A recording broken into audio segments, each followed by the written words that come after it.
Activists can make a difference in numerous ways, among them being the use of art to communicate a perspective and gain supporters. In the past, poets have used their work to appeal to the emotions of their readers. Similarly, filmmakers can write movies to persuade audiences to adopt certain political beliefs. However, normal college students can use creativity to make a difference in their communities as well. For example, Furman's Heller Service Corps visited Annie's house, a house run by the local charity Sustaining Way that provides food, information, and community to residents in one of Greenville's food deserts. At Annie's house, staff members and volunteers incorporate art and other forms of creativity to make their projects more effective. Hello, my name is Rick Joy. I'm the Executive Director of Sustaining Way, and we're here at Annie's house today. Annie's house, what we're focused on doing, educating here around sustainable practices and what is possible. And sustainable practices really is about providing for people's basic needs. And when we talk about sustainability, we have really three things that we talk about with sustainability.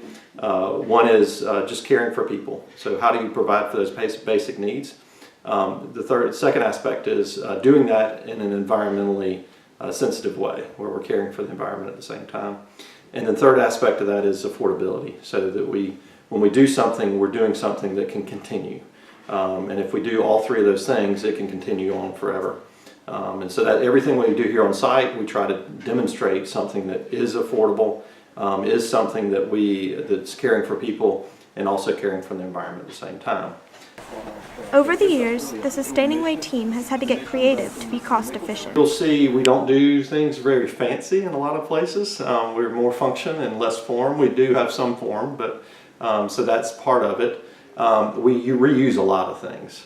So all the flooring that you see here we salvaged from the prior home. There was a home here that was dilapidated and the city worked with us to tear it down.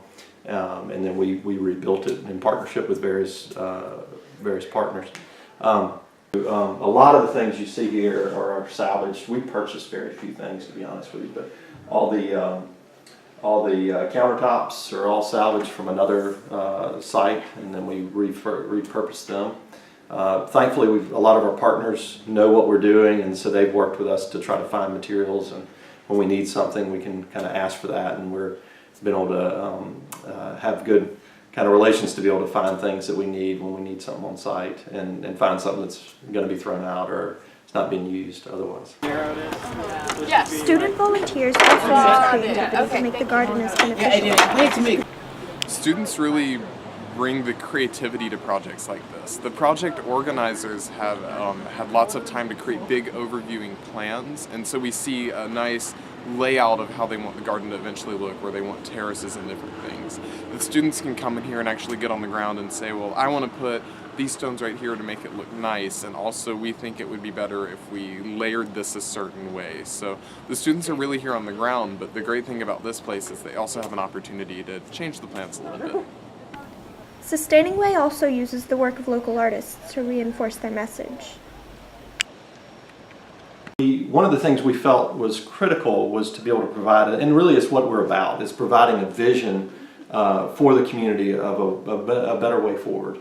And so part of doing that is art. And so we used, from the community, we used some local artists and also youth from the community that we provided a quote from George Washington Carver. And the quote is, where there's no vision, there's no hope. So anyway, but we had youth in the community that took the quote and researched what we were doing and what we were about, and then made drawings, made artwork. And then we had a local ceramic artist that took some of the drawings. There's more drawings, but these are, I don't know that these are all the ones that were selected, but some of these are the ones that are selected, and you'll see them down there. But he transferred those to tiles and then colored those based on what the youth had colored, and then those are what are on our centerpiece downstairs, or at the bottom of the property. And then we've got another piece there that's really a flower, solar flower, that really just shows kind of the growing of the community and the growing of the home and the demonstration site here. So it kind of connects everything together. That centerpiece showing the vision of the way forward, and really, the youth being part of that vision, and really, again, with some of the challenges we have from an environmental standpoint, those youth are the ones that are going to be most impacted. So it's really critical that we get this right, and that we do provide that sustainable way forward for everybody.